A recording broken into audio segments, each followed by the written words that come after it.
Hi అందరికీ నమస్కారం।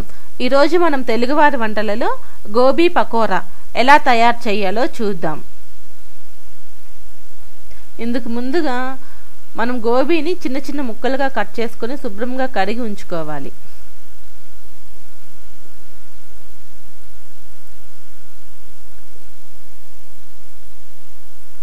ఇప్పుడు ఇందులో సాల్ట్, మిరియాల పొడి, ధనియాల పొడి,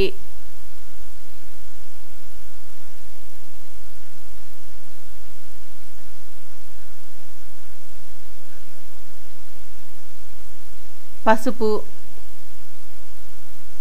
అల్లం వెల్లుల్లి పేస్ట్, కారం, కొత్తిమీర,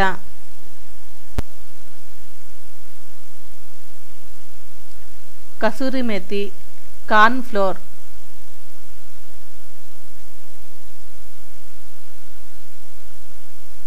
నిమ్మరసం,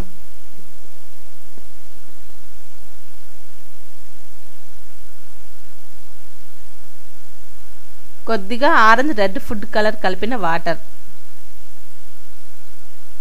ఇవన్నీ వేసుకొని మిశ్రమాన్నంతా బాగా కలుపుకోవాలి। ఇప్పుడు దీనిని హాఫ్ అన్ అవర్ మ్యారినేట్ చేసుకోవాలి। తర్వాత ప్యాన్లో ఆయిల్ వేడి చేసి ఆయిల్ బాగా కాగాక మనం ముందుగా మ్యారినేట్ చేసి ఉంచుకున్న ఈ గోబీ ముక్కలని ఇందులో పకోడాలాగా వేసుకోవాలి।